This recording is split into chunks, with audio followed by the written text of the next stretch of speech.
Guys, we just noticed insane details in Wake Up Dead Man, and we're also going to break down every detail of the mystery that you need to know to clear up any confusion you might have about that doozy of an ending. With all that in mind, spoilers are ahead. Welcome back, ScreenCrush. I'm Ryan Airy, and this is all of the Easter eggs, references, and little things you might have missed in Knives Out, Wake Up Dead Man. Now, Wake Up Dead Man is the third and hopefully not last installment of Rian Johnson's Knives Out trilogy. We join Detective Benoit Blanc as he investigates a mysterious murder in a small-town church, and of course, all is not as it seems. Now, like Knives Out and Glass Onion, Wake Up Dead Man uses a structure that's not entirely chronological. We start with Benoit Blanc reading Reverend Judd's account, which frames most of the first hour of the movie as a flashback of this account. This is similar to the early flashbacks in Knives Out of Marta's perspective of the night of the murder, or of Helen's perspective in Glass Onion. Johnson likes to take the audience into the mind of a major character who is often also the main suspect. The first thing we see of Judd is him punching this asshole deacon right in the face.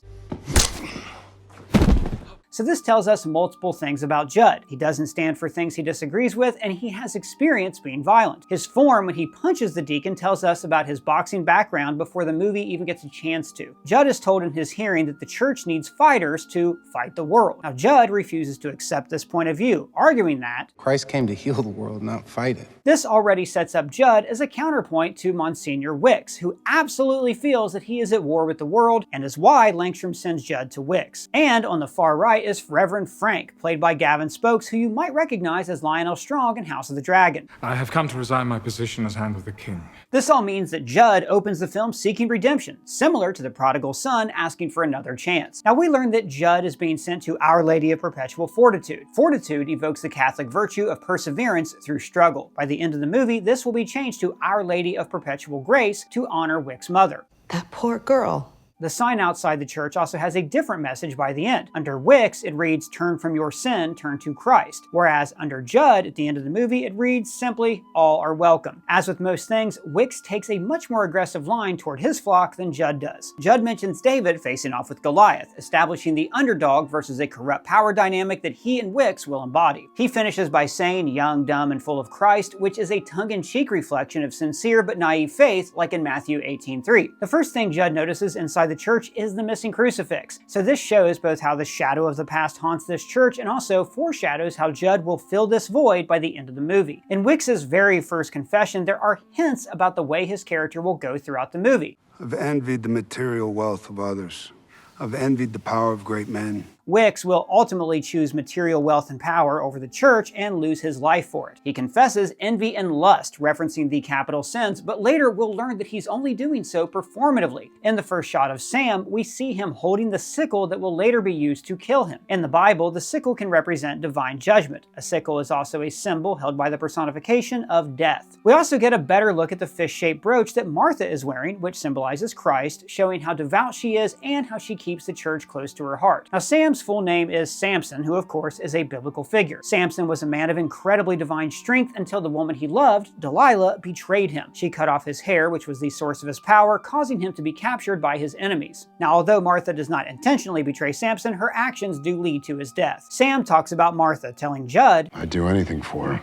Of course, later in the movie, he will go to quite some extremes for her, building a false coffin for Wicks and hiding inside of it. Anything for you.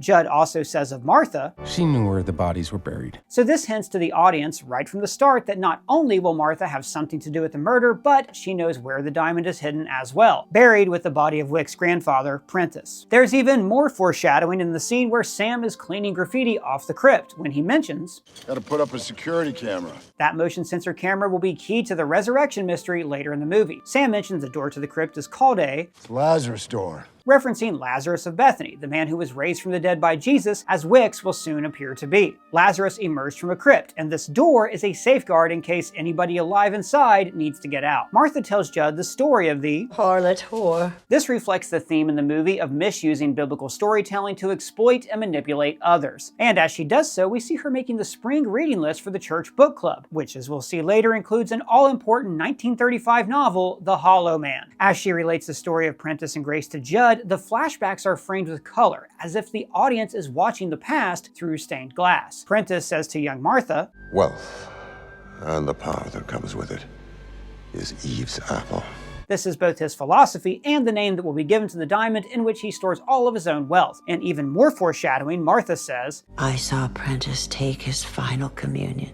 Now, on first viewing, the audience interprets this metaphorically, but on a rewatch, it's clear that the communion she's referring to is him literally consuming the diamond. Now, Judd introduces us to the suspects, the regular members of the church. They include the lawyer Vera Draven and her adopted son Cy, Dr. Nat Sharp, writer Lee Ross, and former cellist Simone Vivain. This group is a distorted echo of discipleship. Including Martha, there are 6 suspects. The number 6 symbolizes incompleteness, as 7 is the number of perfection in the Bible. In the first meeting with Vera, it's immediately apparent how much she resents her father and her role in preserving his legacy. She was forced to take in and raise Cy when she was just out of law school. Just like Wicks' mother, Grace, she was a woman trapped by her father and son into responsibilities that she never asked for. Vera's freedom at the end of the movie represents a kind of spiritual justice for Grace, and she is also the first to recognize the tragedy in Grace's story. That poor girl. In Dr. Nat's introduction, we learn that his wife Darla has just left him because He wasn't successful enough, rich enough, good enough for her.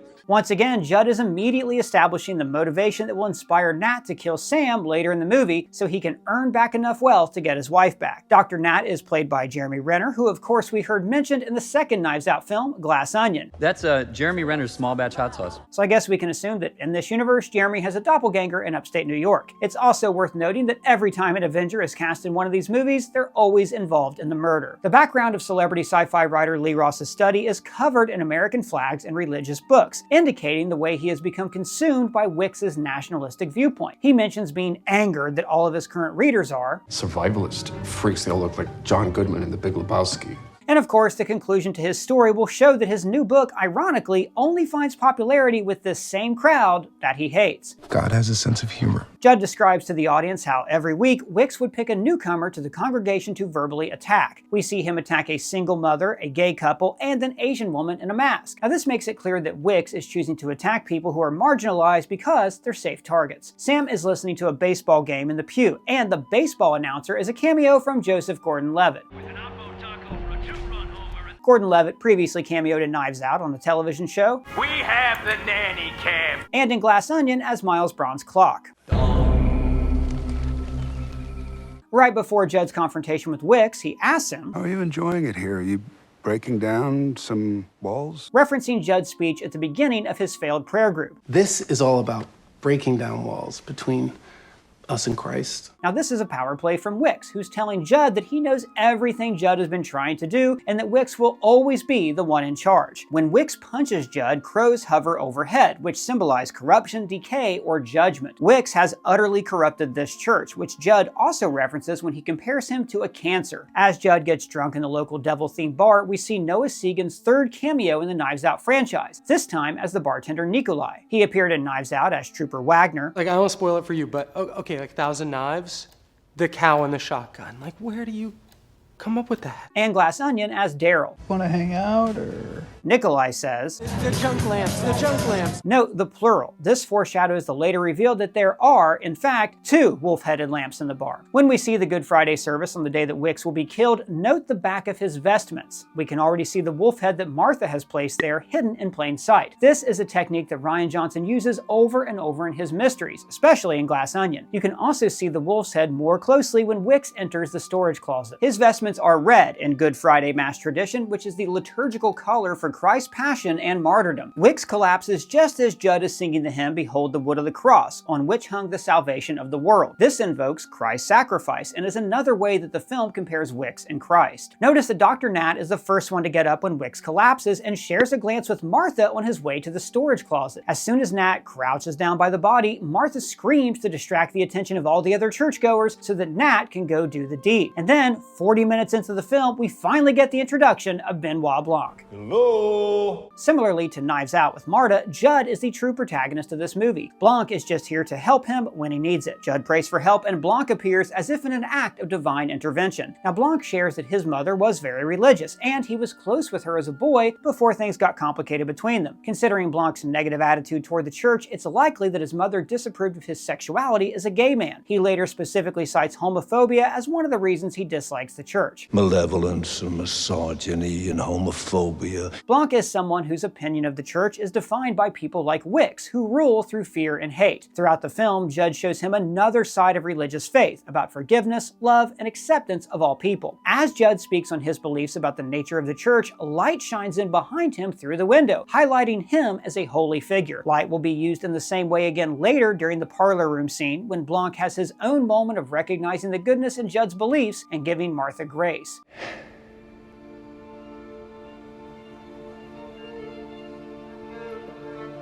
At Nikolai's bar, we see a poster for Ricky and Jay and his 52 assistants, a one-man show featuring famous sleight-of-hand artist Ricky Jay. It's fitting that Dr. Nat is a regular at this bar, considering that he had to do some sleight-of-hand of his own to commit this murder. Once again, Nikolai refers to the lamps in plural. She buys a devil lamps. In the photo that Blanc examines, finding the second devil lamp, we also see Dr. Nat, hinting that he is the one with ties to this whole affair. And what's that on the wall behind Dr. Nat? That's right, it's Mephisto. Not the beast!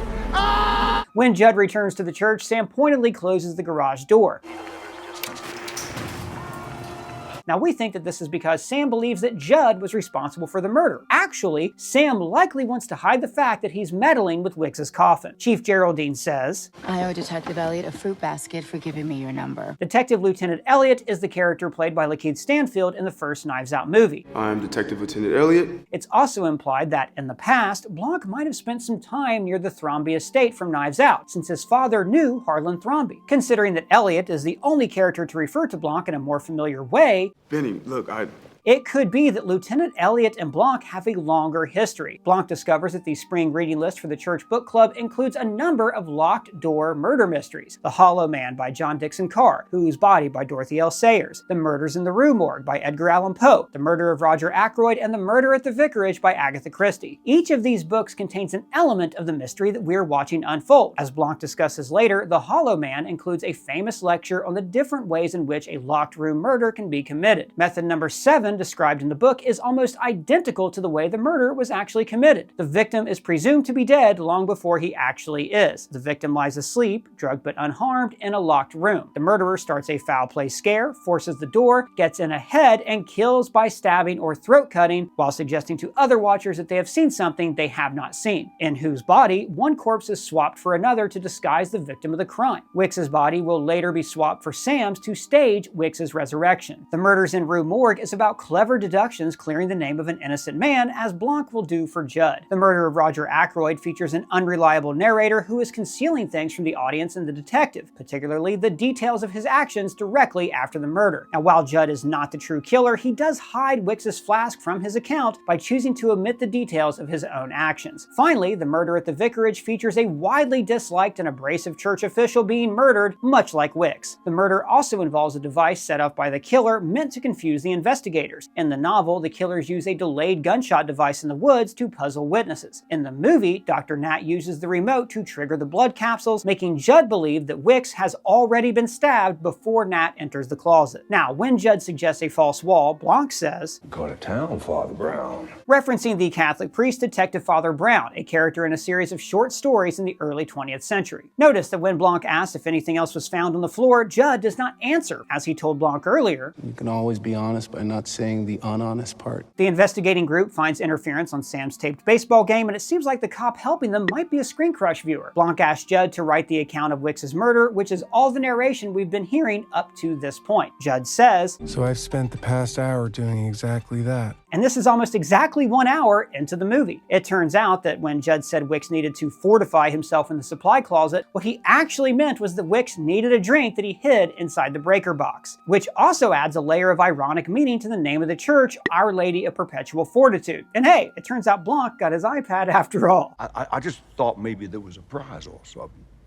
An iPad or Also notice the timing of Martha's entrance to the funeral and Wicks's speech. I am betrayed by Judas. The true threat comes from within. While Blanc is interrogating the flock about what happened the night of Palm Sunday, Lee says, The idiot versions of all of us will end up on Netflix. a little meta reference to the fact that these are Netflix releases. In Cy's video, we see that Vera revealed to the flock that Wicks was Cy's biological father. Wicks rails in his sermons about the nuclear family and his harlot whore mother, but he too had a child out of wedlock, and he took absolute absolutely no responsibility to raise his kid. Wicks reveals to Cy that he's found the location of his grandfather's wealth, and Cy persuades him to burn his bridges with the rest of the flock so that he can widen his sphere of influence using the internet and possibly go into politics. Give me 4 years. You could be president. Cy finishes his proposal with this. Together, we can build a real empire as father and son.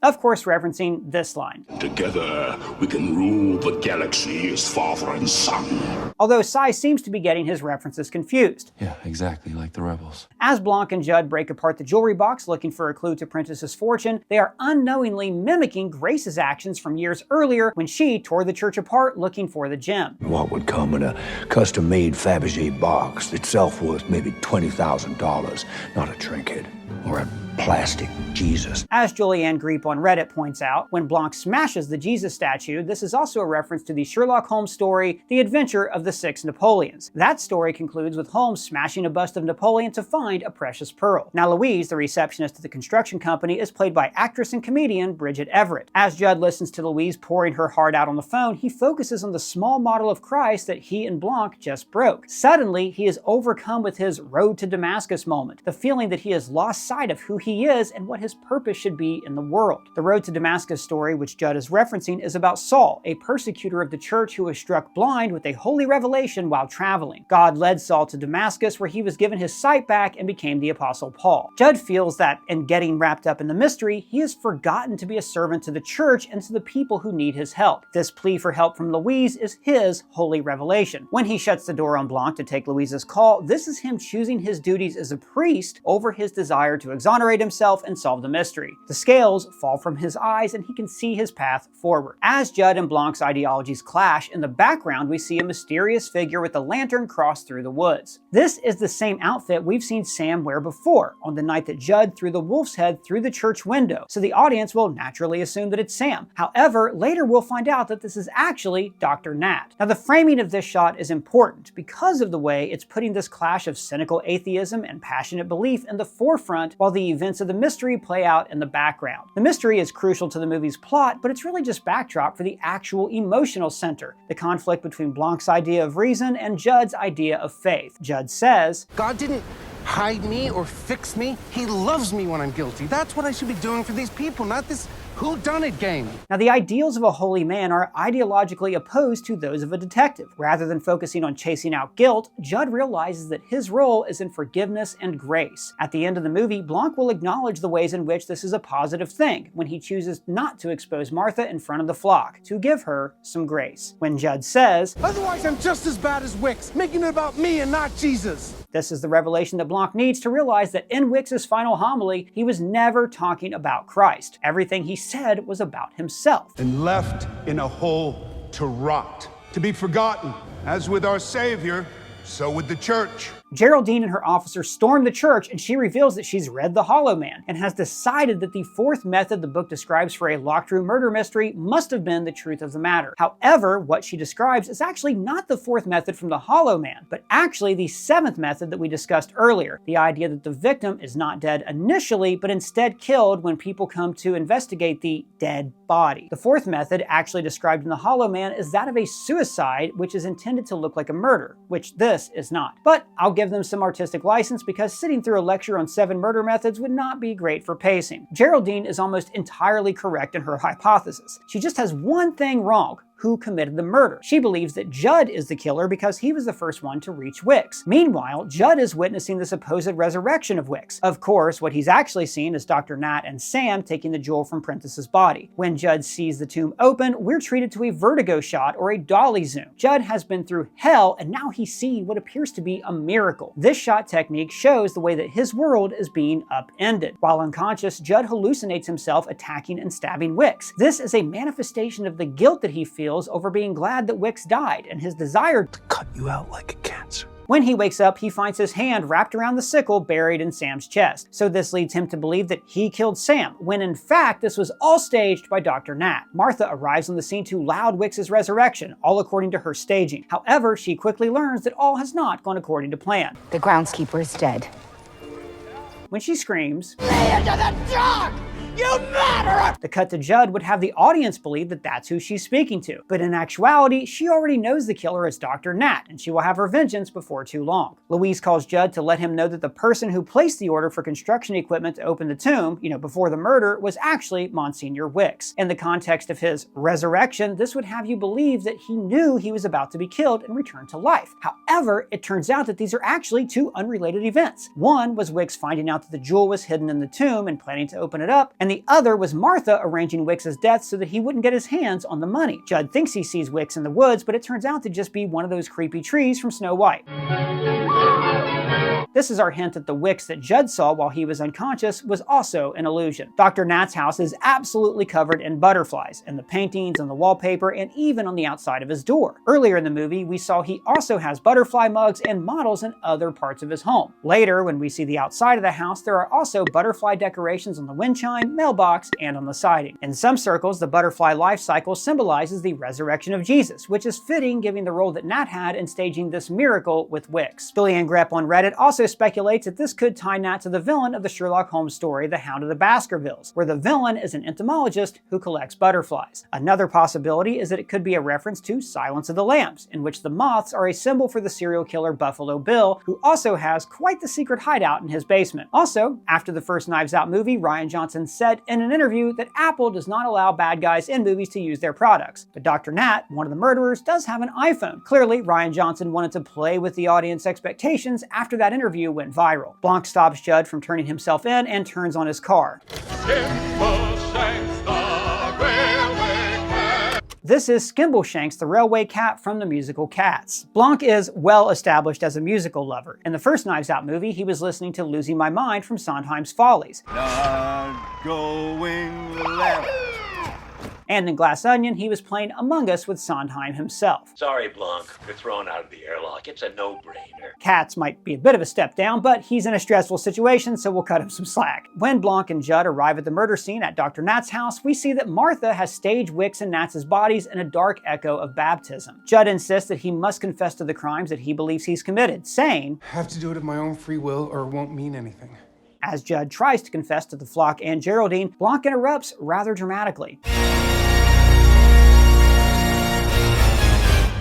I'm sorry. He's really on an Andrew Lloyd Webber kick. Blanc has trouble getting everyone's attention until he climbs the pulpit and shouts at them all. And behold the wickedness and shame of the guilty laid bare before you all! He uses the symbolic capital of the church in order to gain authority in this space, and it works instantly. Everyone is placed just as they were on the day of Wicks's murder, with Blanc taking the place of Wicks himself. And now it's time for the classic Benoit Blanc parlor room scene, a staple of every one of the classic mysteries that Rian Johnson is pulling influences from. But this one, as we'll soon see, goes a little differently. But before we get to that, let's do a quick rundown of the mystery itself. Martha put Dr. Nat's drugs in Wicks's flask, tranquilizing him as soon as he drank it. She and Nat also had not one, but two wolf heads from the Devil Bar. One was thrown into the church by Judd, which Martha found, and the other was presumably taken from the bar beforehand. Martha sewed one wolf to the back of Wilkes' robes with some remote-controlled blood capsules, which Nat activated when Wicks collapsed. Then, when Nat urged Judd to step away from the body, Martha distracted everyone so Nat could do some sleight of hand and actually stab Wicks with the second wolf's head attached to a knife. He also palmed the first wolf's head that was sewn to the robe. The wolf is a biblical symbol for deceivers who harm the flock. The two wolves' heads also represent that this entire time there has been not one killer, but two. Dr. Nat was supposed to remove the drugged flask, but Judd got to it first. The flask was later stolen from his room, likely by Martha, to hide the evidence of the crime. Before Blanc can reveal Martha's involvement to any of the flock, a holy light shines through the window. As we've mentioned previously, this is Blanc's own Damascus moment, when he says, I cannot solve this case. He doesn't mean literally, he's already solved it. He realizes that the right thing to do is to not do what he's always done, reveal the mystery in a blaze of glory. Instead, he needs to give grace to the wicked and allow her to confess herself. This also coincides with the very moment that he sees her touch her lips. I knew when I saw her lips,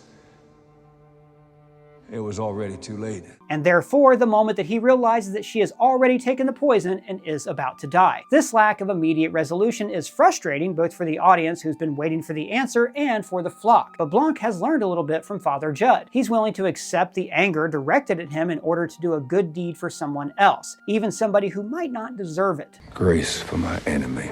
Martha reveals she saw Prentiss swallow the gem that was the whole of his wealth, his Eve's apple. This killed him, but kept it away from his daughter. Grace knew the wealth was hidden somewhere, and so she tore the church apart and died looking for it. Martha, burdened by guilt, finally confessed all of this to Wicks, but instead of acting in a priestly way, Wicks decided to take the gem for himself and burn the church and its flock behind him. Martha idolized Prentiss, who died to keep the evil of wealth away from the world. When she realized that Wicks was going to abandon Christ and seek his own greed, she decided that he had to die. She also wanted to save the church by raising Wicks up as a resurrected saint, as Blanc pointed out earlier. I had to look at the myth that was being constructed. Sam made a breakaway coffin so that they could hide Wicks's body and disguise Sam as Wicks to perfectly stage the resurrection for the cameras that Sam himself had installed earlier. We even see the breakaway side of the coffin when Blanc investigates the tomb earlier in the movie. Dr. Nat and Sam should have been able to run away and destroy the jewel and Wicks's real body. Cameras would show Sam encountering Wicks, who would then disappear back into heaven. A miracle. However, Nat gave in to greed himself. The corrupting influence of Eve's apple was too strong. He killed Sam and tried to kill Martha just to keep the jewel. Martha, however, saw through it. Unknown to Dr. Nat, she already knew that he'd killed Sam. She swapped their cups when he wasn't looking, and so Nat drank the poison that he'd intended for her. What in the world can that be? What? Where? After confessing, Martha says, I have topped it all off with a real doozy.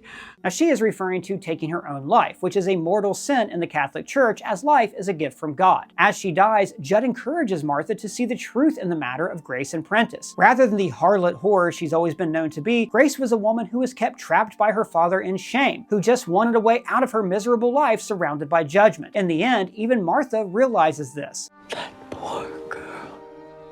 Martha finally accepts Judd as the true holy man that he's been all along. You're really good at this. Judd grants her absolution as she dies, freeing her from her burdens. Martha lets her hatred go, and in doing so, lets Eve's apple go. She says earlier, Christ himself could resist temptation. And so it's fitting that, in the end, the gem goes to the most Christ-like figure in the movie, Father Judd, who is able to resist its temptations. This jewel could also represent the apple of discord from Greek mythology. This was a golden apple that was gifted at a wedding by Eris, the goddess of discord, and which caused a conflict between the goddesses Hera, Athena, and Aphrodite, the goddesses of marriage, warfare, and love. These three goddesses could be represented by the three murders. Hera as Dr. Nat, who committed the murders to try to salvage his marriage, Athena as Monsignor Wicks, who saw himself as a warrior of the church, and Aphrodite as Sam, who died for the sake of his love for Martha. As Judd narrates the ending, we hear a cello rendition of Simple Gifts, a hymn about the merits of a simple life. Judd is somebody who sees these merits, which is why he chose to not use the gem for personal gain, but to instead be the simple priest that he always wanted to be. Judd welcomes his first churchgoers as the church reopens, and we see that he's redecorated the church with banners of the dove of peace and flowers. There is a stark visual difference between the bright, warm light of Judd's church and the harsh, austere atmosphere of Wicks's. And of course, he's restored the crucifix with Eve's apple now protected from the temptation of man. Metaphorically, Jesus has taken the sin of this church into himself. And Judd also gets the last laugh on Cy when he tells him,